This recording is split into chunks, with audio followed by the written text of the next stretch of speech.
What's up, ladies and gentlemen of YouTube? Love bringing another video here. This is going to be an update video on my CP200s and also show you the new radio, Motorola radio, that I acquired recently. First off, I want to apologize if there was any issues with my last video that I just uploaded actually yesterday on October 8th or 7th, whatever it was. Somebody said that there was a no stream error. I'm not for sure what's up with that.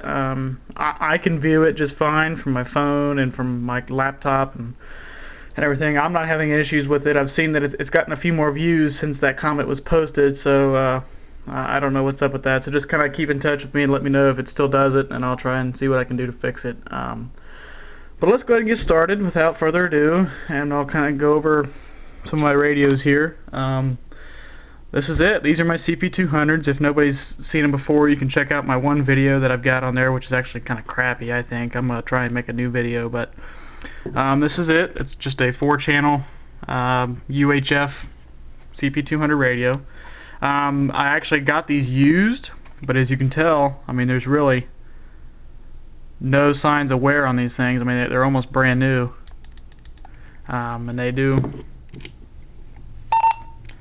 transmit just fine. We'll go ahead and show you that here. And as you can see, they do transmit just fine. They're basically like brand new. I keep them in good shape. I take really good care of my stuff. I've used these for my lawn service, for my snow plowing, my security, private security.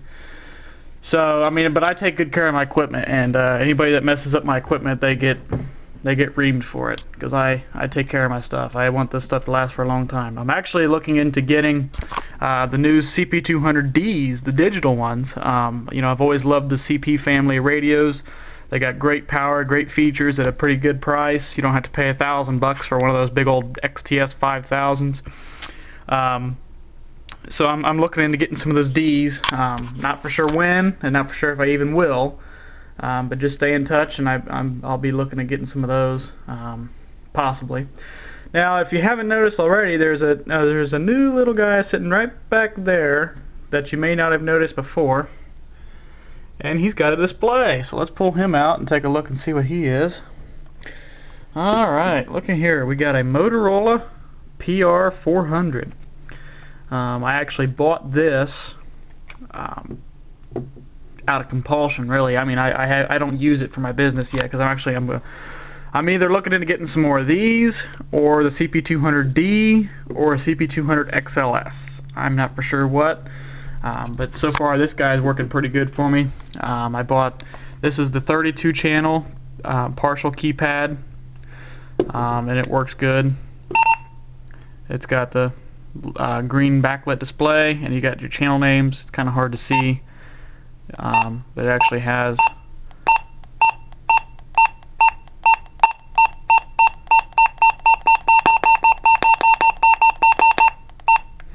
all those channels in there, 32 channels, and you can also select it up here. You've got you got 4 programmable buttons rather than on the CP200. It's only got 2 of them on the side. You've got 4 of them. You got the 2 on the side there, and you've got these front ones that you can program. Which this one, if you just push it, it turns the light on and off. Then if you hold it, it'll lock the keypad.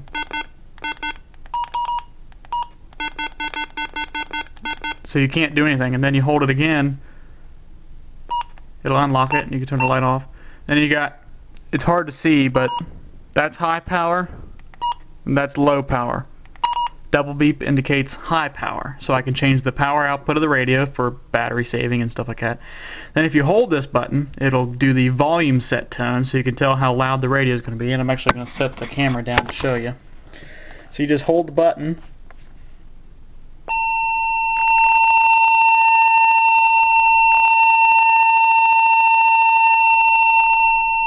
so you can see how loud the radio is. And then my 2 buttons on the side, the top one does battery life, and then the bottom one does my squelch. So I can, and it's a silent squelch. So you can see there, it turns it on. It's a great radio. I like it. It's a little bit bulkier than the CP200, if you can tell. It's got a lot more thickness in it. I'll actually go ahead and take the batteries out to show you, because you can see it's not the battery. The battery is still the same size. It's just the radio itself is a lot thicker. There you can see the batteries. They're the same width. They're the slim ones. But you've got the radio is considerably thicker, especially down here. Reason being, I'm guessing, is because this is a LTR trunking capable radio. As you can see, I got these from Surplus Radios. I apologize for the crappy quality, guys. I need to get a new camera, but I don't really have the money or anything right now to do it. But yeah, I mean, this is pretty relatively light and thin radio, and this has a considerable amount of weight to it. So you can actually notice it when you clip it to your belt. It is a lot heavier, and this is, you know, definitely a lot lighter. And even when you've got the batteries in it, it's still, the PR400 is a lot heavier. It really is. But yeah, that's my new radio that I bought. I got this actually off of eBay. Bought it from Surplus. They had it listed there. I did buy it used, so it does have some wear to it. Like, it's missing the little logo there, which I was told that it's painted on. So if I wanted to put it on there, I'd have to either paint it myself, which I'm not even going to worry about, or I'd have to replace the casing. It's got a couple of little nicks up here and down here. You can see a little bit of stuff there. So it's got a little bit of wear to it, but I don't use it really for my business, but I've just programmed in some frequencies. Police departments, like here there's the county sheriff's office, I've got my local police department, fire department dispatch, what else? I've got a local security company in here. Got some different stuff. Just a bunch of different stuff in here. So I kind of use it for enjoyment right now. But once I get another one of these, I'll end up using it as a supervisor radio. So I'll give it to my other partner, and so during the business, we'll have 2 radios that we can go to another channel and nobody else can hear, because these are only 4 channels. So that's what I'm going to end up using that for. And there's a charger, and it does fit in the same charger as a CP200. You know, here's a CP200, you put it in and it charges. And it also works with the PR400. Now, the only problem with the PR400 is if you get one of those fat batteries that's got the rounded back to it and they're a little bit thicker, it won't fit in the charger. And the way you can test this out is on the charger, you've got this little locating rail. If you turn it around in the position that it would be for the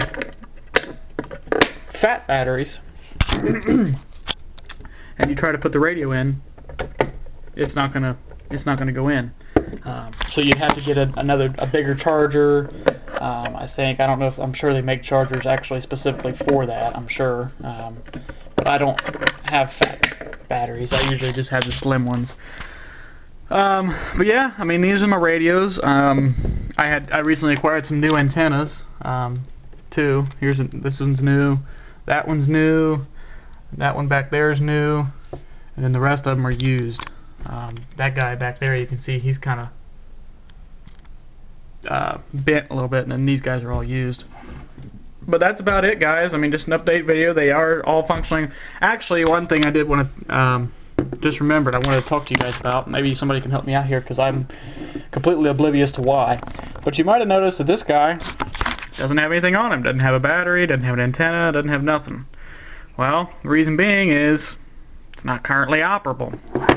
I went to turn it on one day and it just went beep, and I can't do anything with it. So I'll actually go ahead and show you what it does. I'm going to take its battery out, and we'll get an antenna on it.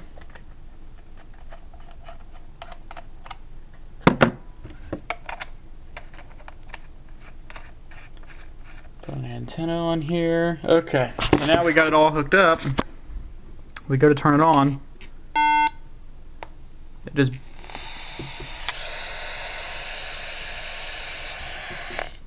I don't know if you can hear it, but it beeped, and then it just has like this hissing noise, like somebody's holding the button but not talking. So I'll go ahead and show you again.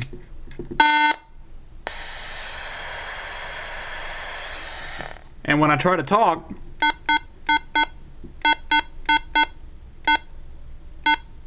see, I push the button in, and it beeps, and I release it, and it beeps, and I can't do nothing. I don't know why. And even when I switch the channels, well, it doesn't do it when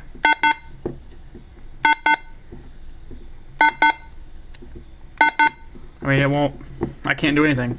Somebody told me that the firmware was corrupted, and if so, I'd have to have it taken somewhere and have it repaired. You know, if that's the case, I'm just down a radio, which actually it was a spare radio, because those are the only ones I use, 6 of them, and so I had 7 as a spare CP200, but now I have a spare PR400 that if you know, somebody needs it, I can give it to them. So I'm not for sure exactly what's up with it. I mean, I'm not worried about it right now. I'll probably end up having it replaced or fixed. I tried plugging it into the CPS, and it gave me an error message, some kind of corrupt crap, I don't know. It wouldn't let me do anything with it, so I'm not for sure what's up with it. I want to try and make this video as short as possible, guys, so I'm going to go ahead and end it here. I do want to kind of tease you guys a little bit, because I told you when I uploaded that video about the Cobra CB radio, I was going to upload a video of my granddad's, President Grant, and I actually have it sitting up here. I'm going to go ahead and show it to you. There's the President Grant. It's a 1979, and it works. It's a good radio, and I'll go ahead. I'll end up uploading a video on it here real soon. I'm gonna hook it up and do all this and see if we can reach somebody. I haven't talked on it in a long time. I just plugged it in to make sure it still worked, and then it's just been sitting in up here ever since. The only thing that doesn't work is my little meter here, but it's a 1979. I mean, it's old. It's old. So anyway, guys, and also I'll be purchasing, hopefully here soon, I'll be purchasing a couple new CBs. I'm looking at a Cobra 18WX ST2. I'm kind of looking at it because it's a little bit smaller, and the front-facing speaker to put it in my car, but it doesn't have the PA function. I really want to hook up a PA system. So I'm looking at a Uniden Bearcat 980. I'm looking at a Cobra 19 Ultra Compact. I'm looking at a bunch of them, you know, that I want to purchase and add to my collection and get in there. So, but anyway, guys, I apologize. I hope this wasn't too long. I know I'm trying to keep them short, but I've got a lot to talk about. I've got a lot to do, a lot of videos to make. Guys have any questions? Give me a call, or not give me a call. Leave a comment and subscribe, and I will get back to you as soon as I can. And please bear with me if I don't get to you as soon as possible or quickly, as I am very busy. I mean, I work 2 jobs. I work during the day, and then I have a job in the evening. And then I have well, evenings and weekends. So I'm constantly busy. So whenever I can make a video, I try to make a video. Also, another thing I'm planning on doing is trying to make a video of doing some talking with these and see how far we can get on simplex. My repeater is at my office for the lawn service, and yeah, so I work 2 jobs. I'm trying to run my lawn service. That's why I hired another supervisor to help me out with that. But we use repeaters with these, and so I want to see how far I can get. I've never used them without it, so I want to see how far I can get on just simplex. I'm guessing probably about 3 miles, maybe, in the city. So, well, guys, I appreciate you guys watching the video, and like I said, like, subscribe, and I will get some more videos up as soon as possible. Thanks, everybody. Take care.